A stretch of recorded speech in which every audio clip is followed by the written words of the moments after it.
বেঁচে আছে আমাদের মনগুলো কঠিন। কেমন কঠিন? পাথরের মতো কঠিন। আমরা যখন দেখি একটা মাইয়াতকে নিয়ে যাওয়া হচ্ছে জানাজায়, আমাদের কোনো ফিলিংস কাজ করে না। জানাজা যাচ্ছে, জানাজায় দাঁড়িয়ে মোবাইলটা টিপাটিপি করছে।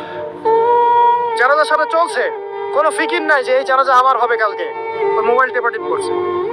আমি এমনও দেখেছি, দাফন করা হলো মাইয়াতকে, দাফন করার পরে চারপাশে মানুষজন জড়ো হয়ে গল্প করছে, ভাই আপনার ওই জমিটার কি খবর, আপনার ওইটা কি খবর, বিজনেস কেমন চলছে, চাকরির কি অবস্থা। এই যে মাইয়াতকে পাশে দাফন করলো, কোনো ফিলিংস নাই, কোনো ফিলিংস নাই।